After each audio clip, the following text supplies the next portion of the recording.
وبركاته. الحمد لله الذي لم يزل ولا يزال حيا قيوما عالما قديرا مدبرا سميعا بصيرا. ونشهد أن لا إله إلا الله وحده لا شريك له، له الملك وله الحمد ويكبره تكبيرا. ونشهد أن سيدنا ومولانا محمدا عبده ورسوله الذي أرسل إلى الناس كافة بشيرا ونذيرا وداعيا إلى الله بإذنه وسراجا منيرا. وصلى الله تعالى عليه وعلى آله وأصحابه وأزواجه وذريته وسلم تسليما كثيرا كثيرا. فأعوذ بالله من الشيطان الرجيم. بسم الله الرحمن الرحيم. يوم ترونها تذهل كل مرضعة عما أرضعت وتضع كل ذات حمل حملها وترى الناس سكارى وما هم بسكارى ولكن عذاب الله شديد.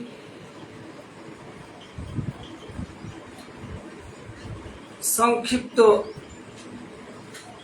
আকারে একটি ছোট্ট বাক্য দ্বারা কালিমাত শুকর আদা করি আলহামদুলিল্লাহ। তারপরে পরে আমাদের ধর্মের গুরু নবী ও রাসূলদের প্রতি অগণন দুরূদ ও সালাম বর্ষিত হোক। আল্লাহুম্মা সাল্লি আলাইহি ওয়া আল্লাহুম্মা বারিক আলাইহি। আজকে আমি আপনাদের সামনে যে বিষয় নিয়ে আলোচনা করব সেটা হচ্ছে কিয়ামতের মাঠে মানুষের কি রকম দৃশ্য হবে এ সম্পর্কে কিছু আলোচনা করব ইনশাআল্লাহ। ওমা তৌফিক ইল্লা বিল্লাহ। আল্লাহ পাক রব্বুল আলামিন সূরা হজের ২ নম্বর আয়াতে বলছেন, ইয়াউমা তারাউনাহা, ওই দিন অর্থাৎ কিয়ামতের দিন, যেদিন তোমরা দেখবে। কিয়ামতের দিনটা কিছু ভয়াবহ কিয়ামতের দিনে হবে। তার মধ্যে এই আয়াতটার মধ্যে কয়েকটা নিশানি তুলে ধরা হয়েছে। সেটা হচ্ছে কুল্লু মুরদিআতিন আম্মা আরদাআত। এই আয়াতটা অবতীর্ণ হয়েছিল কখন, কি প্রেক্ষাপটে, আমি ওটা যাচ্ছি। এই আয়াতটার আগে অনুবাদ করে দিই। আল্লাহ পাক রব্বুল আলামিন বলছেন, ইয়াউমা তারাউনাহা, যেদিন তোমরা কিয়ামতকে দেখবে, কুল্লু মুরদিআতিন আম্মা আরদাআত, প্রত্যেক দুগ্ধ পানকারী মহিলা সে তার নিজের বাচ্চাকে ভুলে যাবে। ওয়াতাদা কুল্লু যাতি হামলিন হামলাহা, এবং প্রত্যেক প্রেগনেন্ট মা ও খালা ও বোনেরা তার বাচ্চা পেট থেকে ভূমিষ্ঠ হয়ে যাবে। সে মা বুঝতে পারবে না, টেরও পাবে না। তারা নাসা সুকারা, আর তোমরা দেখবে মানুষকে মাতালের মতো, নেশাগ্রস্ত মানুষের মতো। ওয়ামা হুম বিসুকারা, কিন্তু অ্যাকচুয়ালি তারা নেশাগ্রস্ত নয়। ওয়ালাকিন আযাব আল্লাহি শাদীদ, নিশ্চয় আল্লাহর আযাব কঠিন। এটা আমি আয়াতের তর্জমা করলাম। এই আয়াতের ব্যাখ্যা হচ্ছে কোন প্রসঙ্গে এই ঘটনাগুলো ঘটবে প্রেগনেন্ট মায়ের সাথে এই ঘটনাটা হবে, দুগ্ধ পানকারী মহিলার সাথে এটা বলবে, এবং মানুষ কি সময়ে কোন সময়ে মাতাল হয়ে যাবে, নেশাগ্রস্তর মতো মানুষ হয়ে যাবে, সেন্সলেস হয়ে যাবে, এ সময়টা কোনটা একটা ব্যাখ্যা করতে গিয়ে বলেছেন। যেটা হবে দুটো কারণের কথা বলা হয়েছে। একটা হচ্ছে কি, কিয়ামতের ঠিক কিছু পূর্বে এটা ঘটবে, তারপরে পরে কিয়ামত হবে, অনুষ্ঠিত হবে, এটা একটা মত দেওয়া হয়েছে। আরেকটা মত হচ্ছে কি, যে এটা কখন হবে, আল্লাহ পাক রব্বুল আলামিন ইসরাফিল আলাইহিস সালামকে নিযুক্ত করে রেখেছেন সিংহায় ফুৎকার দেওয়ার জন্য। যখন দ্বিতীয়বার সিংহায় ফুৎকার দিবে, তারপরে সব মানুষ, জিন, ইনসান কবর থেকে উঠে হাসরের মাঠে জমায়েত হবে। ওই জমায়েত হওয়ার পরের ঘটনাটা, এখানে দুটো মত বর্ণনা করা হয়েছে, কিন্তু অধিকাংশ ব্যাখ্যাকারীগণ বলছেন যে দ্বিতীয় মতটাই সঠিক, অর্থাৎ দ্বিতীয়বার সুরে ফুৎকার মারার পরে সব মানুষ যখন হাসরের মাঠে জমায়েত হবে, তখন এই ঘটনাগুলো ঘটবে। অধিকাংশ ঐতিহাসিকগণ বলেছেন, অধিকাংশ মুফাসসিরে কিরাম বলেছেন এটাই মত। এটা কিয়ামতের মাঠে সব জমায়েত হয়ে যাবে, তারপরে এটা ঘটনা। আর এটা ঘটবে কি প্রসঙ্গে, আল্লাহ পাক রব্বুল আলামিন আদম আলাইহিস সালামকে বলবে। এটা বুখারী শরীফের হাদিস, আল্লাহর রাসূল বর্ণনা করছেন যে কিয়ামতের মাঠে আল্লাহ পাক রব্বুল আলামিন আদম আলাইহিস সালামকে বলবেন, আদম, তুমি তোমার সন্তান সন্ততির মধ্য থেকে 1000-এর মধ্যে 999 জন জাহান্নামী খুঁজে বের করো, আর একজন হবে জান্নাতি। এই কথাটা শুনে যে সব মহিলারা বাচ্চাকে দুগ্ধ পান করাচ্ছে, দুগ্ধ ধাত্রী মহিলা তার নিজের দুগ্ধপোষ্য শিশুকে হাত থেকে ফেলে দেবে। হাত থেকে ফেলে দেবে মানে হাত থেকে পড়ে যাবে, বাচ্চাটা নিচে পড়ে যাবে মাটিতে, মা টের পাবে না। কেন? একটা হতভম্ব, ভীষণ, যে হয়তো 999 জনের মধ্যে হয়তো আমি আছি নাকি, এই যে একটা টেনশন কাজ করবে ব্রেনে, ফলে কোল থেকে বাচ্চা পড়ে যাবে, মা বুঝতে পারবে না। ওয়াতাদাও কুল্লু যাতি হামলিন হামলাহা, পরের বাক্যেই আল্লাহ পাক রব্বুল আলামিন বলছেন যে ওই সব মহিলা, ওই সব মা ও খালারা যারা প্রেগনেন্ট আছে, ও প্রেগনেন্ট অবস্থায় থাকা অবস্থায় বাচ্চা, গর্ভবতী মা গর্ভপাত করে ফেলবে। এই কথা শুনে সে বুঝতে পারবে না। এটা দারুণ কথা এবং এটা আশ্চর্যজনক কথা, হতভম্ব। যদি আমরা এটা শান্ত মস্তিষ্কে যদি ভাবি, সেটা কেমন করে হতে পারে?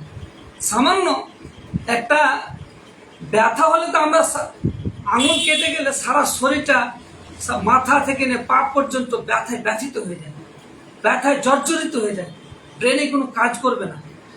আর ওই মা ও খালাদের প্রেগনেন্ট হয়ে যাবে, বাচ্চা গর্ভপাত হয়ে যাবে, অথচ বুঝতে পারবে না। চিকিৎসক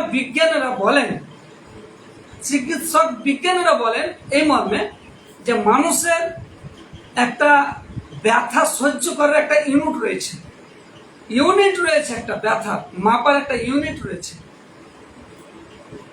যেমন সাধারণ মানুষ 45 ইউনিট অনুযায়ী 45 ইউনিটস পর্যন্ত একটা মানুষ ব্যথাকে সহ্য করতে পারে।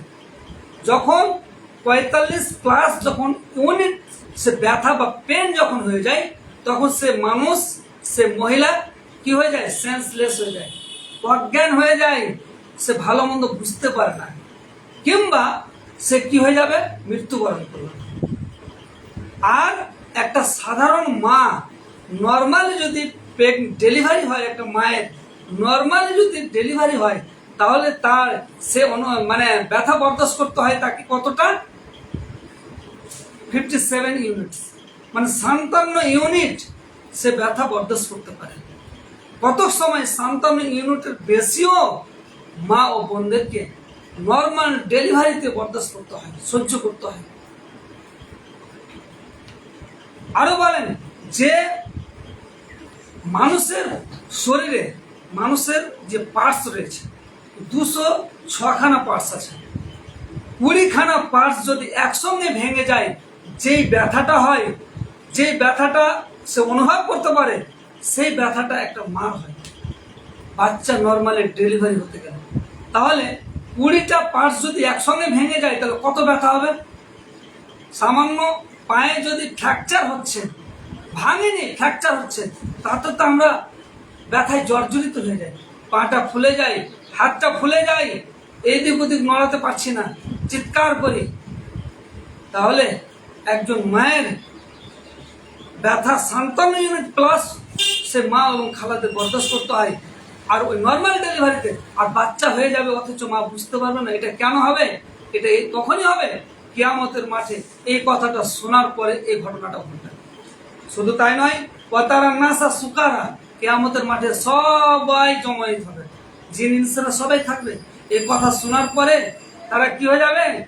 মাতাল হয়ে যাবে, নেশাগ্রস্ত মানুষের মতো হয়ে যাবে, ব্রেনে কোনো কাজ করবে না, কাকে কি কথা বলতে হয় সেটাও সে অনুভব করতে পারবে না, এটা কে নয়, একে কি বলতে হবে, এরকম সেটা মদপান করলে যেটা হয়ে যায় সেটা হয়ে যাবে, এক কথা মাতালের মতো হয়ে যাবে। কমাও বেসুকারা, কিন্তু অ্যাকচুয়ালি তারা মাতাল হবে না, নেশাগ্রস্ত নয়, ওর মতো সাদৃশ্যটা হবে, কিন্তু অ্যাকচুয়ালি সেটা কিন্তু মাতাল নয়, মাতাল ব্যক্তি নয়।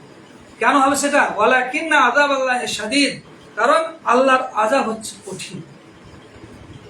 এই কথাটা, এই সব দৃশ্যগুলো দেখে এবং এই কথা শুনে সাহাবায়ে কেরামদের মনটা একদম ভারী হয়ে গেল, ভারী হয়ে গেল। যেন এই ধরনের কথা হয়তো 999 জনের মধ্যে হয়তো আমরা আছি নাকি। মুখের চেহারার ফিগারটা চেঞ্জ হয়ে গেল। আল্লাহ রসুল সেটা অনুভব করতে পারলেন যে আমার সাহাবাদের মন মানসিকতা আলাদা হয়ে গেল, মুখের যে রং সেটা চেঞ্জ হয়ে গেল, ফিগারটা চেঞ্জ হয়ে গেল। তখন আল্লাহ রসুল বলছেন সাহাবাদেরকে যে ওগো আমার সাহাবা বর্গ, তোমরা শোনো, তোমাদের অনুভূতিটা আমি বুঝতে পারছি, আমি সেটা আমার ধারণা যেটা যে তোমাদের অনুভূতি আমি সেটা বুঝতে পেরেছি, মন মানসিকতা খারাপ। তোমরা জেনে রাখো তোমাদের মধ্যে 999 জন হবে না। কাদের মধ্যে হবে? ইয়াজুজ ও মাজুজের মধ্যে হবে 999 জন, তোমাদের মধ্যে হবে একজন। তোমাদের মধ্যে যে একজন হবে ওই সংখ্যাটা কিরকম? উদাহরণ দিতে গিয়ে আল্লাহ রসুল সাহাবাদেরকে বলেছেন যে একটা যদি গরু হয় আর ওই সাদা গরুর গায়ে একটা যদি কালো লোম থাকে, কিংবা একটা কালো গরুর গায়ে একটা সাদা লোম থাকে, ঠিক তেমনই তোমাদের সংখ্যাটা হবে, তেমনই তোমাদের সংখ্যা হবে। আর ইয়াজুজ মাজুজের মধ্যে হবে 999 জন। তবু সাহাবাদের মনটা কিন্তু উৎফুল্লিত হয়নি। আল্লাহ রসুল পরেই বলছেন যে আমার আশা, আমার আকাঙ্ক্ষা, আমার বিশ্বাস যে তোমাদের মধ্যে জান্নাতীবাসী হবে চতুর্থাংশ। তার মানে 4 ভাগের 1 ভাগ। 100 টাকাকে 4 ভাগ করলে কত হয়? 25। তাহলে 25 দিয়ে 4কে ডিভাইড দিলে 25 4 100, তাহলে 25%, 25% তোমাদের মধ্যে জান্নাতি হবে। কিংবা আল্লাহ রসুল এটাও বলেছিলেন যে তৃতীয়াংশ, 3 ভাগের 1 ভাগ। তাহলে 100 টাকাকে 3 ভাগ করলে 3 × 90, আর 1 টাকাকে 3 ভাগ করে অর্থাৎ 33+ তোমাদের মধ্যে কি হবে? জান্নাতি হবে। কিংবা আল্লাহ রসুল এটাও বলেছিলেন যে হয়তো তোমাদের মধ্যে অর্ধেক হবে। যেমন এই কথাটা আল্লাহ রসুল সাহাবাদেরকে বললেন, আর সাহাবারা আনন্দিত হয়ে খুশিতে আটখানা হয়ে আল্লাহু আকবার নারে তাকবীর বলে ধ্বনি দিতে লাগলেন খুশিতে। তাহলে এই হাদিসটা হচ্ছে বুখারী শরীফের হাদিস। তাহলে মানুষের অবস্থাটা কিয়ামতের মাঠে কিরকম হবে, মানুষের অবস্থাটা কিরকম হবে, সেখানে যত বড় বীর পুরুষ হোক না কেন, যত বড় দুনিয়াতে ও মাস্তান হোক না কেন, প্রত্যেকেরই অবস্থা সেদিন খারাপ হয়ে যাবে। এই অবস্থা দেখে আল্লাহ পাক রব্বুল আলামিনের কাছে শেষে দোয়া করি যেন আল্লাহ পাক রব্বুল আলামিন আমাদেরকে সঠিকভাবে যেন কিয়ামতের মাঠে যেন হিসাব দিতে পারি, এবং আল্লাহ পাক রব্বুল আলামিনের কাছে সেটা দোয়া করি যে আল্লাহ পাক রব্বুল আলামিন আমাদের হিসাব যেন অত কঠিনভাবে না নিয়ে আসানি করে নেই, এবং আমরা যেন হিসাব সঠিকভাবে দিতে পারি, এবং আমাদের ঠিকানাটা যেন জান্নাত হয়। এই আল্লাহুম্মা আমিন এই বলে আমি আমার বক্তব্য সমাপ্ত করছি। আসসালামু আলাইকুম ওয়া রাহমাতুল্লাহ।